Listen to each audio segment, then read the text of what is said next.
நீங்கள் வந்து எதை பார்த்து பயப்படுறீங்களோ அதுக்கு நீங்கள் அடிமையாகிடுவீங்க. அதனால் வந்து என்ன பண்ணணும் அப்படின்னா, இப்போ வந்து உதாரணத்துக்கு வந்து நீங்கள் புத்தகம் படிக்கிறதுக்கு அடிமையாயிட்டீங்கன்னு வச்சுக்கோங்களேன். அப்போ நீங்கள் என்ன காரணம்னா, நீங்கள் ஒரு புத்தக புழு அப்படிங்கிற மாதிரி எப்போ பார்த்தாலும் மொபைல் ஃபோனே ஒருத்தர் பார்த்துட்டு இருக்காருன்னா என்ன அர்த்தம்? அவர் மொபைல் ஃபோனுக்கு அடிமையாயிட்டார். அதுபோல் புத்தகத்துக்கு அடிமையானவங்க இருக்காங்க. எப்போ பார்த்தாலும் புத்தகத்தையே படிச்சுட்டு இருப்பாங்க.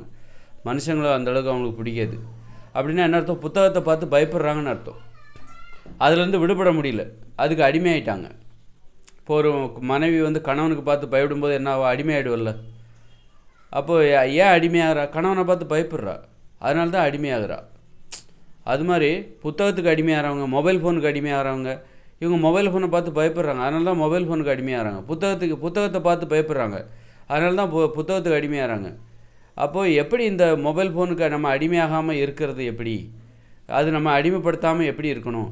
அதுபோல் வந்து சாப்பாட்டுக்கு அடிமையாகவங்க, சாப்பாட்டை பார்த்து பயப்படுறாங்க அப்படின்னு கூட போகும். அப்போ சாப்பாட்டுக்கு அடிமையாகாமல் இருக்கிறது எப்படி அப்படின்னா, அது வேறு ஒன்றும் இல்லை. புத்தகத்துக்கு முதல்ல ஆரம்பத்துலேருந்து வந்துடும். புத்தகத்துக்கு அடிமையாகாமல் இருப்பது எப்படி அப்படின்னா, புத்தகம் எழுத ஆரம்பிச்சிருங்க. புத்தகம் படிக்கிறது மட்டும்தான் எனது வேலை அப்படிங்கிற மாதிரி நான் எழுதலாம் மாட்டேன், நான் அவருடைய தீவிர வாசகர், அவர் எப்போ புத்தகம் போட்டாலும் நான் படிச்சிருவேன், ஆனால் நான் எழுதுறதுலாம் எனக்கு வேண்டாம், எழுதுறதுக்கு கூச்சப்படுவாங்க. அப்போ நீ எழுதுறதுக்கு ஆரம்பிச்சிட்டேன்னா அந்த மாதிரி புத்தகத்துக்கு அடிமையாக மாட்டேன். உனக்கு புத்தகத்தை பற்றின நிறைய தெளிவு பிறந்துடும், குழப்பங்கள் பிறந்துடும், பயம் போயிடும். அதுபோல் வந்து அப்போ நீங்கள் புத்தகத்துக்கு அடிமையாக மாட்டேன். ஏன்னா எழுத வேண்டிய வேலையும் இப்போ உங்கள்கிட்ட சேர்ந்துடும்.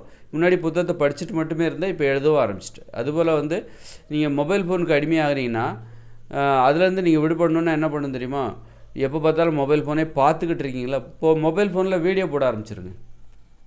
வீடியோ போட ஆரம்பிச்சிட்டிங்கன்னா அதுலேருந்து அந்த அடிமைத்தனம் என்பது இப்போ குறைஞ்சிரும்ல. முன்னாடி மொபைல் ஃபோன் பார்த்துக்கிட்டே இருந்தீங்க, இப்போ மொபைல் ஃபோனில் வீடியோவே போட ஆரம்பிச்சிட்டிங்க. அப்போது உங்களுக்கு அது ஒரு பிடிச்ச ஒரு விஷயங்கிறதுனால தான் நீங்கள் அந்த மொபைல் ஃபோனுக்கே அடிமையானீங்க. ஆனால் அந்த மொபைல் ஃபோனுக்கு எப்படி பயன்படுத்தணும்னு தெரில. நீங்கள் வெறும் பார்த்து மட்டுமே இருந்தீங்க, மொபைல் ஃபோனை பார்த்துட்டு மட்டுமே இருந்தீங்க. இப்போ என்னடான்னா மொபைல் ஃபோனில் வீடியோ போட ஆரம்பிச்சிட்டிங்க. அப்போ பார்க்கறது குறைஞ்சிரும், அந்த அடிமைத்தனம் என்பது குறைஞ்சிரும். மொபைல் ஃபோனை பார்த்துக்கிட்டே இருக்கிறது ஒரு அடிமைத்தனம்னா அந்த அடிமைத்தனம் என்பது குறைஞ்சிரும். இந்த மாதிரி தான் நம்ம ஒரு அடிமைத்தனத்திலேருந்து எப்படி நாம் விடுபடுவது அப்படின்னு சொல்லிட்டு, இப்போ வந்து ஒரு கணவனுக்கு ஏன் அடிமையாக இருக்காங்க பெண்கள்? கணவனை பார்த்து பயப்படுறாங்க. எந்த விஷயத்துக்காக கணவனுக்கு அடிமையாக இருக்காங்க? சம்பாதிக்கிறது கஷ்டம், வருமானத்துக்காக கணவனுக்கு அடிமையாக இருப்பாங்க. வருமானத்தை எதிர்பார்த்து தனக்கு தேவையான பொருளாதாரத்திற்காக, பணத்திற்காக கணவனுக்கு அடிமையாக இருப்பாங்க. அப்போ அந்த அடிமைத்தனத்துலேருந்து எப்படி தப்பு இருக்குது? அந்த பணத்தை சம்பாதிக்கிற பார்த்தா நீங்கள் பயப்படுறாங்க, வேலைக்கு போகிறது பயமாக இருக்கும் அந்த பெண்களுக்கு. அந்த பெண்கள் தான் கணவனுக்கு அடிமையாவாங்க. அப்போ நீங்கள் வேலைக்கு போயிட்டீங்கன்னா கணவனுக்கு அடிமையாக மாட்டீங்க, கணவனை பார்த்து பயப்பட மாட்டீங்க.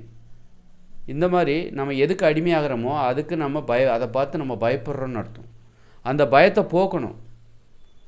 அதனால் வந்து அதுக்கு இது மொபைல் ஃபோனுக்கு எப்போ பார்த்தாலும் மொபைல் ஃபோனை அடிமையாகிறாங்களா, அவங்களே நீங்கள் என்ன பண்ணுங்கள், அவங்களுக்கு மொபைல் ஃபோன் ரொம்ப பிடிச்சிருக்கு, உடனே மொபைல் ஃபோனில் வீடியோ போட ஆரம்பிச்சிருங்க.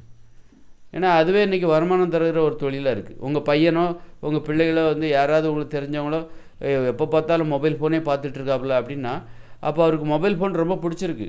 அப்புறம் அதிலே அவருக்கு ஒரு வேலையை தேடி விட்டுருங்க. நீ ரெகுலராக உனக்கு பிடிச்ச ஒரு விஷயத்த வீடியோவாக ரீல்ஸாக போடு அப்படிங்கும்போது அதிலே அவனுக்கு வருமானம் வரும். அது அவங்களுக்கு ரொம்ப பிடிச்சி போயிடும். எப்போ பார்த்தாலும் அவங்களுக்கு மொபைல் ஃபோனோடு இருக்கணும், மொபைல் ஃபோனை பார்த்துக்கிட்டே இருக்கணும். இப்போ என்னடான்னா முன்னாடி பார்த்துக்கிட்டு இருந்தாங்க, இப்போ வீடியோ போட ஆரம்பிச்சிட்டாங்க. அதுபோல் எப்போ பார்த்தாலும் இவருக்கு புத்தகம் ரொம்ப பிடிக்கும், படிச்சுக்கிட்டே இருப்பார். அதனால் ஒரு பிரயோஜனமும் இல்லை. படிச்சுக்கிட்டே இருக்கிறனால என்ன பிரயோஜனம்? நீ எழுதவும் ஆரம்பிச்சிரு. எழுத ஆரம்பித்தா நீ ஒரு எழுத்தாளர் ஆகிடலாம், உனக்கு வருமானம் வரும். இந்த மாதிரி ஒரு அடிமைத்தனத்தை எப்படி ஒரு நல்ல விதமாக எப்படி மாற்றுறது, ஒரு அடிமைத்தனத்தை சாதகமாக நமக்கு எப்படி மாற்றுறது அப்படிங்கிறது தான் இதில் உள்ள விஷயமே.